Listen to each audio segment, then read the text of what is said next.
bandeko bana nzambe ozuli bakomalamu na kolanda biso na kati ya mission na biso lokola la table ya bantoma oyo tozali kolobela mokolo na mokolo kolakisa na bana nzambe makoki pe bokasi na nzambe na bavi na biso ce que Dieu est capable de faire au-delà de notre entendement, au-delà de notre intelligence, au-delà de notre sagesse. Nous allons lire dans le livre des Actes des Apôtres, chapitre 12. Acte 12 est le livre. Vers ce même temps, le roi Hérode porta la main sur quelques membres de l'Église pour les maltraiter et fit mourir par l'épée Jacques, frère de Jean. Voyant que cela était agréable aux Juifs, il fit en outre arrêter Pierre, et c'était pendant le jour des pains sans levain. Après l'avoir saisi et jeté en prison, il est mis sous la surveillance des 4 squads, des 4 soldats, chacun avec l'intention de le faire comparaître devant le peuple après la Pâque.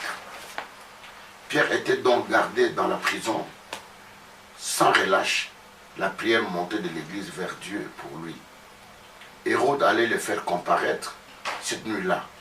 Pierre, lié de 2 chaînes, dormait entre des soldats et des sentinelles devant la porte, gardait la prison. Et voici qu'un ange du Seigneur survint et que lumière brilla dans la cellule. L'ange réveilla Pierre en le frappant au côté, puis il dit, lève-toi, promptement, les chaînes tombèrent de ses mains. Tout ce que wana.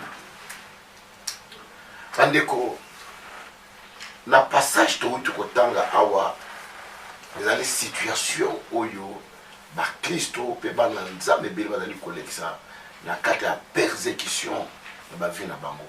Persécution peut-être na libala na ye, persécution na kati na famille na ye, persécution na musala, persécution na kati na quartier, persécution na kati na molimo na ye. Na tango wana ezali na roi babengi Hérode. Ayoki sango oyo l'apôtre bazaki kosala, ba miracle oyo nzambe bazaki kosala nzambe na bango, asepelaki na yango te. Na leko ebisi na moto moko ke makambo ebele oyo osalaka bato ebele bakosepela na yo te. Kokanisa te ke makambo oyo osala lipamboli na yo bato bakobetela maboko, lipamboli na yo bato bakokumisa yo. Non. Na leko ebiso ya solo ki ezalaka facile mpona moto akumisa moninga na ntango ya pasi, me na ntango oyo nzambe azali kotombola yo, kaka moto azalaki kolela na yo, kaka moto azali kosufrir na yo, kaka moto azali komona pasi na yo, ye nde akokoma enemi na yo ya liboso. Yango wana pasi tozali kotanga awa bakangi Jacques, ndeko ya Jean mwana Zebede, Hérode akangi ye akati motu na miso ya bato mpona kobangisa bato bayebeki Hérode azali kosakana te. Aye kokanga lisusu Pierre atie na prison mpo na nsima ya fete ya Pâque ayeba kobomena miso ya bato. Nali koyebisa motu moko awa na famille oyo balia mama na bino, balia papa, peut-être balia ndeko na yo, mais yo bakolia yo te parce que yo oza yo oza na bilaka oyo nzambe atia likolo na yo, yo oza na loboko na nzambe likolo na yo. Quel que soit ce que les gens ont dit, même oyo esalama na famille ezali yo te, parce que soki nzambe atiki yo na bomoi ti lelo elongo olobaki nzambe azali baprojet ya malamu mpona ntina na yo, mpe mutu moko te aza na droit ya kolongola ata suki moko likolo ya motu na yo. Bazwi Pierre batie na kati ya prison, bakangi maboko na ye, bakangi makolo na ye, basoda bazali wana, basentinele bazali wana, bazali kokengela ye, epi elobi dans la prison intérieure. C'est-à-dire que prison ezalaki, mais prison ezali mais na kati ya prison. Lokola na kina otala ndeko moko na poto na prison, ozokota lopango monene, ndako monene, mais na kati ya ndako wana monene baselile lisusu eza na kati. C'est là où Pierre se trouvait, oyo moto moko te akokwede kobima place oyo azalaki. Moto moko pe te akoki okende pa Hérode po akende kosengela ye ndingisa babimbisa ye. Mais bien lobi, pendant que lui était en prison, l'église ne cessait de monter la prière envers Dieu en faveur ya ye. Ndenge moko na biso lelo, il faut tobondela mpona mabota na biso po baza na kati ya prison, la prison spirituelle, la prison matérielle, la prison financière, la prison ya ndenge na ndenge oyo satana ayebi kokotisa bana na nzambe. Mais bien lobi bazaki kobondela mpona ntina na ye. Etango bazali kobondela mpona ye, nzambe ayokaki losambo atindi ange akoti esika oyo bato bakoki kokota te. Nalingi koloba na mutu ke nzambe akoki kobimisa yo esika nyonso batya yo, batyo na nzungu, batyo na se ya libanga, batya yo na mai, batyo na esika nini. Nzambe aza na makoki ya kobimisa yo esika nyonso oyo bakotisa yo na vie na yo. Alobi olobi ke tan ange akoti abeti na mopanzi, Pierre alamuki, baminyololo nyonso bachaîne nyonso bakangaki ye yango moko ekatani. Alobi na Pierre, tia manteau na yo, tia kazaka na yo, tia ceinture na yo, tia sapato na yo, landa na ye. Ebi alobi babimi na esika wana, basoda bazaki wana, baporte ekangami, babimi libanda. Ebi ezalaki na porte moko mone bazobenga la porte de fer, baporte ya mabende milayi wana mpenza ya suka. Ebi alobi ntango bakomi liboso ya porte wana efungwami yango moko. Nali koyebisa na mutu moko ke baproblème na yo okozwa solution, okosala makasi moko te. Nazoloba na mutu moko ke situation na yo ekobongwana. Nzambe soki alingi kosala na vie na mutu, aza na besoin ya intervention te ya loboko ya mutu songolo pakana. Nzambe alinga ye moko abandi akomi nango te na suka, parce que nzambe alingi te mutu moko abeta tolo, mutu moko aloba soki ngai te abetelaka awa, azangaka eloko, azaka boye nga mutu na sala. Ole lokumu ezo epana nzambe, mutu moko alaka lokumu wana. Voilà pourquoi nzambe alinga kwa ajeli ndenge wana. Etango porte efungwami yango moko, babimi libanda, Pierre azokangaka azaka na ndoto. Ange alimwe, Pierre azwi nzela ya direction na ndako ya Jean-Marc.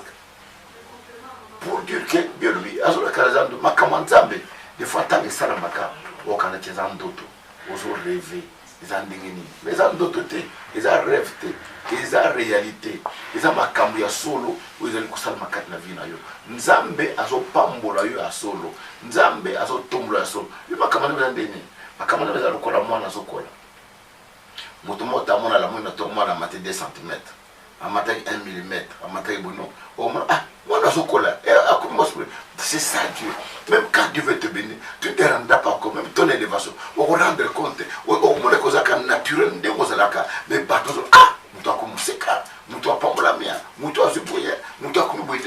c'est ça Dieu, ce qu'il est capable de faire. Ma soeur, le miracle, quand cela s'opère dans nos vies, tu ne te rendras pas compte. Il y a des fois même je suis étonné, dans ma campagne, na bonde pour na bateau. Après avoir bonde pour na bateau, on te demande amoni, muta tamboli, muton konke limwe, muta ayoki. Alors, si on a comprendre par quel mécanisme, par quelle force, muto azaki oyoka ta yoki, muto azaki komona ta moni, muto azaki tambola ta tambo, c'est ça le miracle de Dieu. Voilà pourquoi nous connaissons. La témoignage de l'école, la témoignage de Koussous, on va vivre la situation, parce qu'il y a des maladies, parce qu'il y a des problèmes, de manière miraculeuse, parce qu'il y a des fonds dans le bango, na kapa problème parce qu'il y a un colo, na tanda qui le boko, un colo, avec la secours na bango, colo, a pique sa kabango.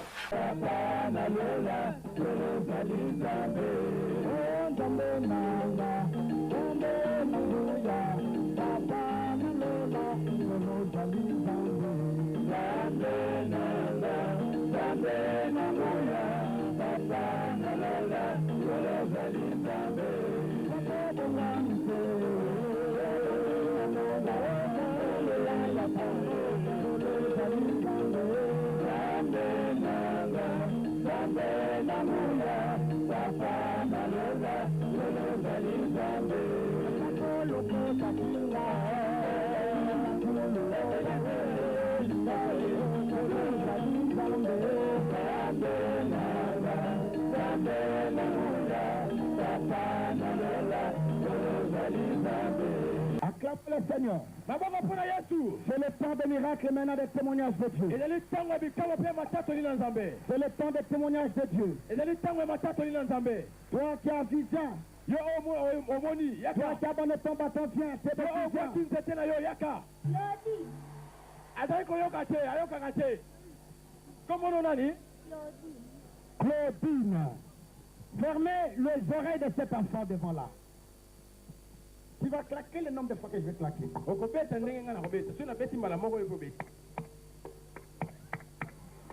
Alors, fermez les oreilles. Fermez les oreilles. Très fort.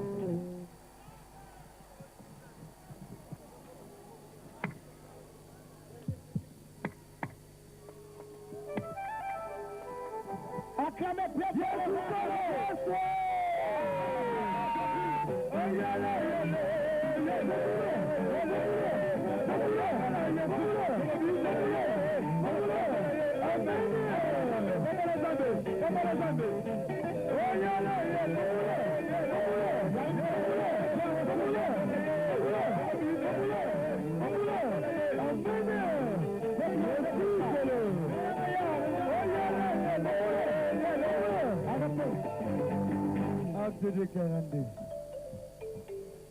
Quel est le problème de cet enfant? Elle ne voyait pas. Qui l'avait amené? Comme on a dit. Jigda. Nana yakinayo. Maman a dit so. Maman yakalawa. Azali. Maman ayanoti. Acclamez très fort. Acclamez le roi des rois.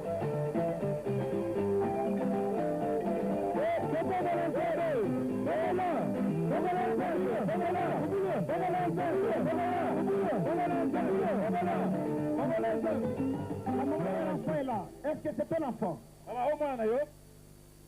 Parle. Ça fait combien de temps elle a des difficultés de voir? Depuis que l'enfant est né. Suivez maintenant. Touche, prends ici. Prends. Tu prends ça. Prends ça, c'est pour toi. C'est pour toi. Acclamez